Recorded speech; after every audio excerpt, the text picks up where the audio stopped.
Breaking now, a pedestrian is dead and 28th Street in Grand Rapids is shut down between Division and Madison because of an accident. Grand Rapids police say it was a hit and run that happened around 3 a.m. Police say the person was crossing the street when they were hit by a vehicle. As I said, that pedestrian has passed away. We have a crew on the scene right now, and we will bring you updates as soon as we can. Millions of college students could have to pay more to go to school if the U.S. Senate doesn't make a deal on loan rates this weekend. Congress is working on a deal to prevent a 100% hike in subsidized student loan interest rates, but a final agreement probably won't come until after lawmakers return from their July 4th recess. If that happens, the plan is expected to apply retroactively so students aren't hurt by a temporary spike in rates. The House already passed a bill that would prevent the July 1st increase, but it would link the student interest rates to the 10-year Treasury note, which means they would vary from year to year. Senate Democrats are looking for a fixed rate. Something that collectively we have decided to do, that we can't do, is abandon students in middle-income families. We have core principles that we've tried to not only articulate but to affect through legislative proposals. And these principles are very straightforward. All qualified students deserve access to a college education and affordable loans, Pell Grants, and other financial aid. It's vital to their success. The rate would only apply to loans taken out after July 1st.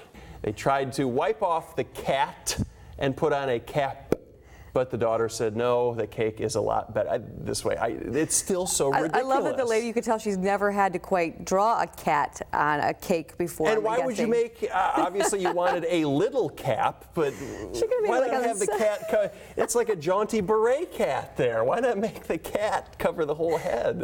Like a Maine Coon cat, a big 20-pounder or something.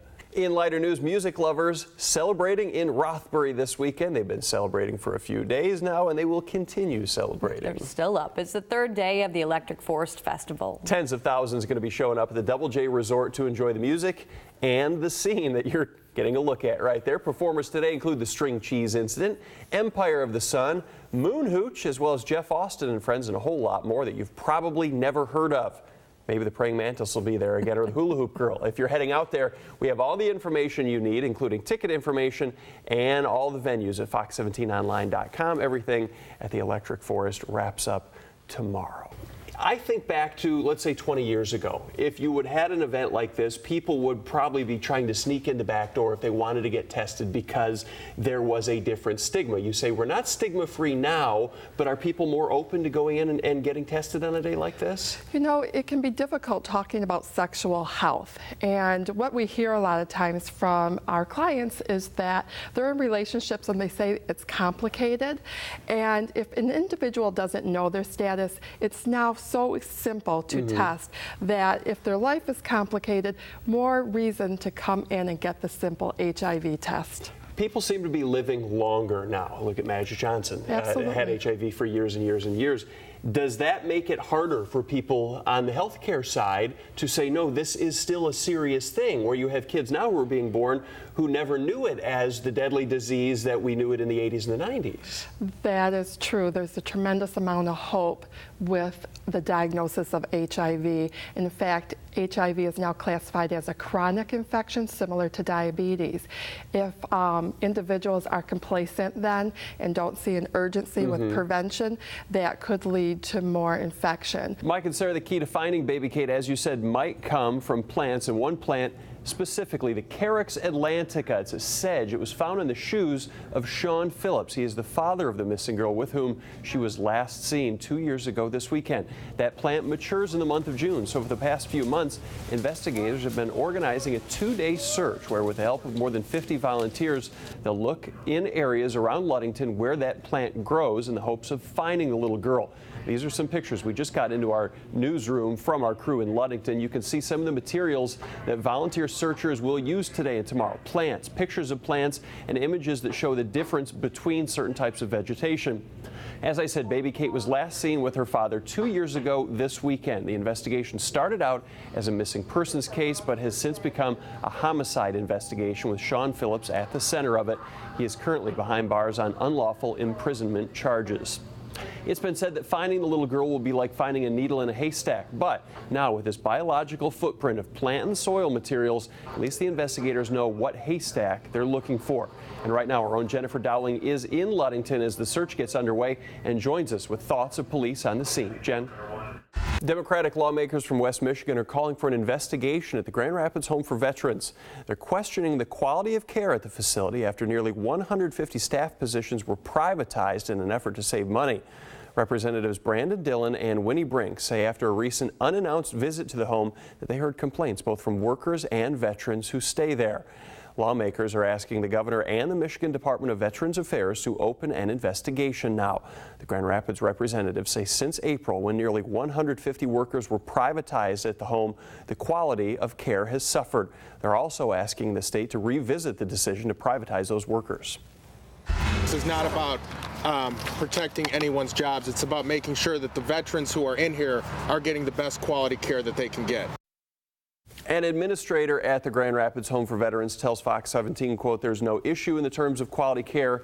The lawmakers are doing a disservice to the facility by bringing these claims of abuse and neglect without evidence." Morning, Mike. Today is the final day in session for the United States Supreme Court, and among other things, they're going to issue 2 rulings on gay rights. One will be on California's voter-approved Proposition 8 that banned gay marriage in the state. The other will be on the Defense of Marriage Act, which keeps same-sex married couples from receiving the same benefits as a male-female marriage. Closer to home, last night, the Oshtemo Township Board discussed the issue of discrimination when it comes to sexual orientation. They had a full house of supporters at the meeting, and all but one person voiced support for the adoption of an ordinance that would ban employers and landlords from discriminating against gays, lesbians, bisexual, and transgendered people. It would promote justice and fairness and establish this township as among the leaders who would welcome everyone. There's no way to verify that somebody is or isn't of that persuasion. After hearing from all the people on hand, the board voted to write a policy that they will not tolerate discrimination based on sexual orientation. They will discuss that more in depth at the next board meeting. Live in the studio, Tim Doty, Fox 17 News. Good morning, Mike. As you said, Ellie's Place is for grieving kids. The first one opened its doors in Lansing in 1991 in honor of a little girl named Ellie who died before she was a year old. She left behind 4 siblings who would then have to deal with the loss of their sister. Today, in addition to the Lansing location and one in Ann Arbor, a Grand Rapids branch will open its doors. It took months of work and fundraising from people like Sue Snyder, the wife of Governor Rick Snyder, to make this happen. The New York Life Foundation gave $100,000, and this past February's Healing Hearts Breakfast was extremely crucial, raising more than $300,000 for the cause. Now West Michigan kids from 3 to 18 can have a place to go that's close to where they live, where they can share stories and experiences with other kids who are dealing with the same thing, or just be around people in similar situations and let their guards down and play. And it all comes at no cost to families. Ellie's Place in Grand Rapids is at the Third Reformed Church located at 2000 Michigan Street. That's in between Maryland and Plymouth. They could use donations of just about anything a kid would enjoy, things like costumes, construction paper, arts and crafts stuff, as well as volunteers who are willing to commit to at least 9 months of helping out. We have a link to their website at fox17online.com. Just go there and search for Ellie's Place. Live in the studio, Tim Doty, Fox 17 News. Paula Deen has lost some sponsors, and now her publisher says they won't release the celebrity chef's latest book. Despite being the #1 pre-sale on Amazon and Barnes & Noble, Ballantine Books decided Friday to cancel Deen's contract. Paula Deen's New Testament, 250 favorite recipes all lightened up, would have been the first of a 5-book deal that was set for release this October. Walgreens, QVC, and Home Depot are some of the other companies who have cut ties with the Southern chef. Her media and merchandising empire started to collapse after she was accused of using racist language. Let's check in once again with meteorologist Kelly Smith. Kelly, looking behind us, you got to wonder, is it cloudy or are the thin level of clouds just right at camera level? I think they're just right at camera level. We're seeing